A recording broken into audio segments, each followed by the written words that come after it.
Hello my friends, Gary Goers and fellow poets, welcome back to the channel. As you know, last month I started a new series on the channel where I would read my open mic sets. Now, the month of April I only managed to get to one very good, but only one open mic.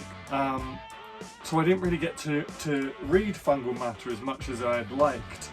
Now I am debating whether or not I keep the same set for May and try and get round to the different open mics and do it again, because it was very well received. Yeah, I don't know, I'm still deliberating on that one. But what I wanted to say for this video, it's going to be slightly different, because for the first time, one of our subscribers and stream moderators, Danny and Mitch, actually came along to the open mic to support, and they filmed it. They managed to film it. So I thought, rather than just have me sitting here in the shed reading the poems to you, it's probably going to be better for you to actually see the open mic set at an open mic. So that's what this video is going to be. So I hope you enjoy, and please do leave a comment on your thoughts, and see you next time.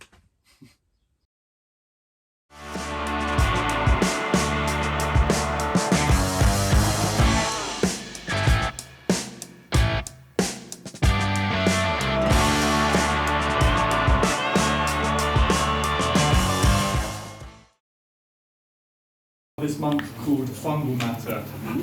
It's about my battles with mental health and stuff. So, trigger warning: mental health.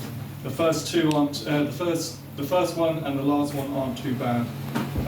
The middle one is a bit intense. So, let's start with Mentis Daemon. So the image that kind of inspired all of this was, there's a fungus that kind of gets into ants and flies and basically controls it and controls the mind, and sometimes when I'm having a bad time with mental health, that's what it feels like. So, Mentis Daemon. Have you heard the story of the zombie ant? How a fungus takes hold of the mind, controls its host and leads it to die? Have you heard the story of the zombie ant?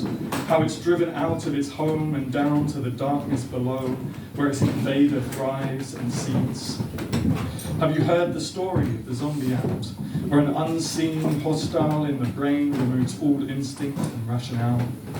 Murky, rotten floors become a comforting blanket, clinging on to what it perceives as home. It waits to die as it is eaten alive from the inside, cracked open for the host to begin again. And how often I feel the same, that I've lost control of my mind and a spire is pressing against my head to break me open. I seek to shelter where fungus can only spread, and my sense of survival is blurred. Do you know the story of the zombie ant? And that's Mentis Daemon.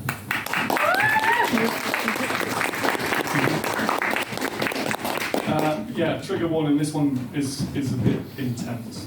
It's called Geiger is Screaming Now, because sometimes when my brain is really kind of beating me up, it's not so much a ringing in the ear, but so a Geiger meter is what reads like nuclear. Yeah, exactly. Thank you. Geiger is screaming now. I'm in my head again, and it's loud, and it's quiet, and everything is racing around, yet at the same time, nothing.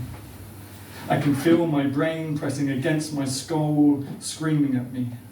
Like it is so mad that it wants to crack me open and fuck me some more, only this time in a different position, this time with its hands around my throat, looking me in the eyes, running rampant, pinning me on my back, and I'm surrendering to a familiar who I do not recognize as my own. Another murder occurs, another slain piece of me I worry I will never get back. And the after-assault silence is getting louder now. Geiger is screaming in my ears. I have gone atomic, and there is no going back. I just wish I had a Mojo Dojo Casa. But no, I'm just lost.